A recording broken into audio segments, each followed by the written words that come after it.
Why should we climb mountains?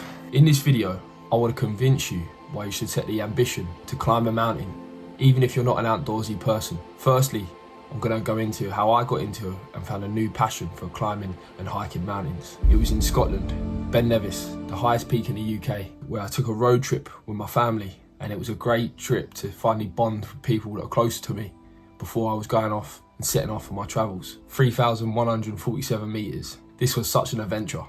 Like one of the most important parts of my travels, and really one of the most things I look back at now, proud that I got it done. It all started with an American guy I met in a bar a few days before in Cat Bar in Vietnam. He told me that he went to a place called Sapa. He said he went and hiked this mountain in his American accent, and he made me laugh. He was like, because it's illegal, you're not supposed to do it without a guide. But apparently he went up there and done it without one. We started at 5:30 in the morning, early. He picked me up on his motorbike. We drove to the top of this, where the mountain starts. It was all fun and exciting at the start, and a bit of a sense of adventure.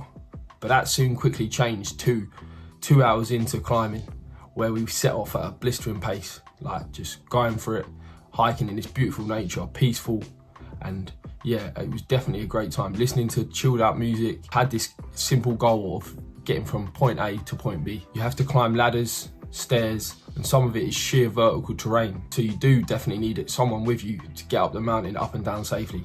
I would recommend that. I had a lot of heavy and uncomfortable emotions during the trek, which I think whenever you do something challenging, you have to persevere and find a little bit more and know that these uncomfortable feelings are gonna come whenever you try something hard. When it got to 9:30, I'd been trekking for 3 hours.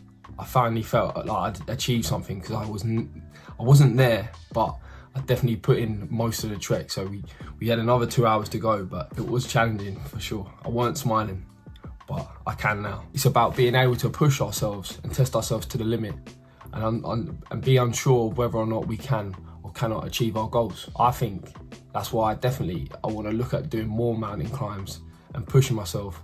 And I think now this is what I want to do, is share and document my journey of doing hard and inspiring other people to do and try hard things. The first reason and point I want to go into about why you should climb a mountain is honest work. Honest in the sense that it's straightforward. You have a clear, precise goal of starting at the bottom and getting to the top. It's straightforward as knowing your objective just by taking one step at a time, whereas so many of our goals in life are complicated.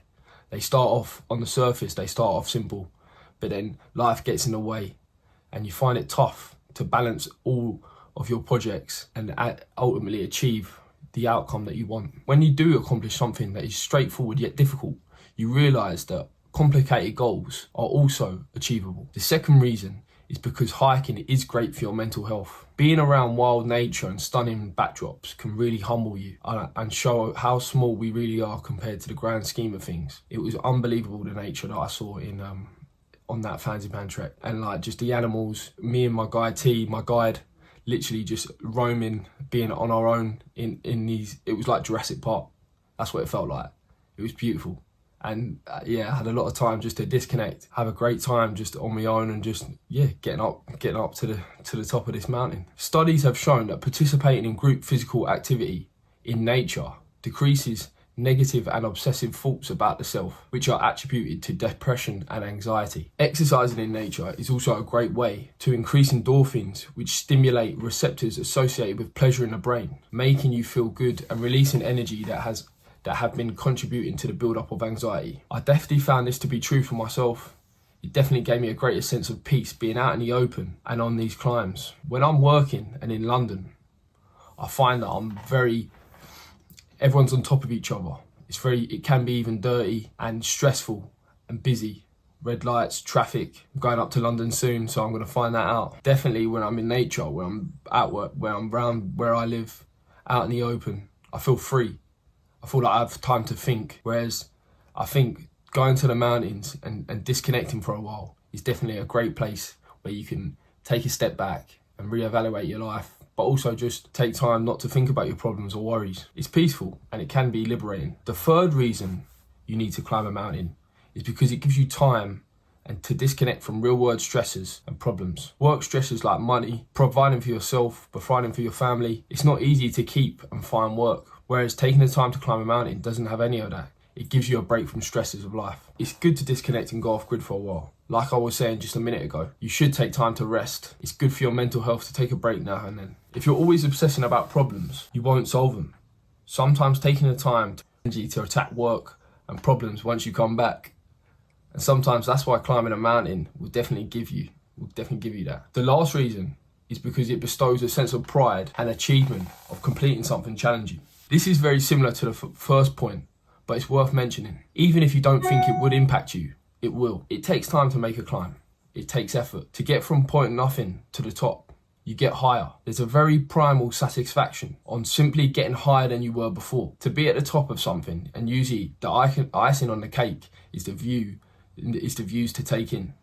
I didn't get no views on Fansipan, but I got an amazing banh mi sandwich that I was looking forward to, and that was the best sandwich of the trip.